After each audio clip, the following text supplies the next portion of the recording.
Good evening, America. My name is Antonio. In this film clip, we are going to speak to Laraine Newman about her memoir, May You Live in Interesting Times. If you love Laraine, and if you love Saturday Night Live, or if you just love the comedy scene in general, you should check out her memoir. And please enjoy.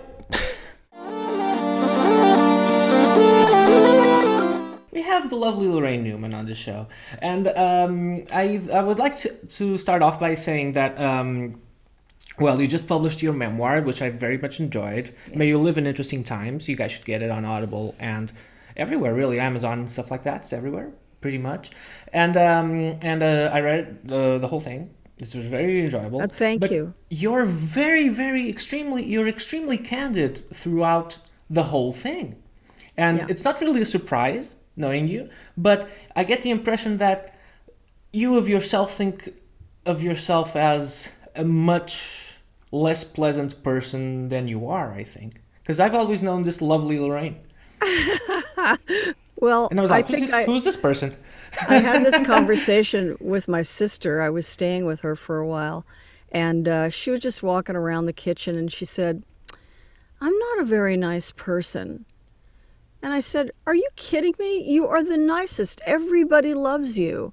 You're, so supportive. I'm the one that's not nice." And she said, "Yeah, but everybody knows that about you." So, I try to be nice. I'm just, it's a work in progress. And when you say nice, it's just, what I try to be in terms of being candid in the book is more having a real sober perspective on where I am,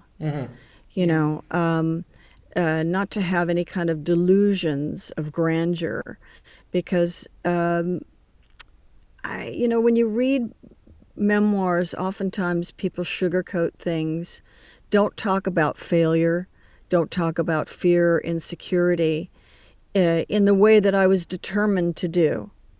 Just because it's important, I think, for everybody to know that we go through these things. Yeah, and as a neurodivergent person, I really enjoy the candidness of speaking about depression and mental illness and addiction. I really enjoy the candidness of it, the rawness of it. Thank you. I'm good. I was surprised by, when I did podcasts for Dana Gould or Jimmy Pardo, these are kind of like guys, and yet that stuff really resonated with them, and they couldn't stop talking about it. And that meant so much to me, because it meant that what I went through, my thought process, my feelings, very universal. And also as a performer, there's always that sense of, I guess you would assume that most performers have this, as a sense of self-doubt and how do you say this famous self-sabotaging kind of way. Right, or imposter syndrome. Imposter syndrome, exactly. That's what I want to say. There's always that imposter syndrome, right? And you kind of describe that extensively in the book while you were especially at SNL, and especially after SNL. You kind of describe that in the book very extensively. But you don't. Do you still feel that now? Because No, I don't, because I've had enough experience to know what I'm capable of, and I've been able to show myself that I have some skills here and there. But when you're very young and you haven't had a lot of experience, that kind of stuff is crucial, to know that you can survive stuff. There's also the fact that if you are someone who really loves their work, you are always learning. And it's kind of painful when you watch something that you did and it's like, oh, I would have done that differently. And there's no performer that doesn't feel that. None. No. So that's just a natural frustration that we all feel. But it's like, for me, I get very focused on how good other people are. And so, which is a very typical thing we do, is compare and despair. But, I think I've just had so much affirmation in the last, I would say, 25, 30 years or so, that I don't go through it as much. I mean, this is the thing that I have learned is we're not going to get rid of these aspects of our nature. We're just going to listen to them less. Plus, have you called any critics of back in the 70s to ask if you're still not ready for prime time? Maybe they're dead, all of them. Yeah, maybe. Am I not ready for prime time now, suckers?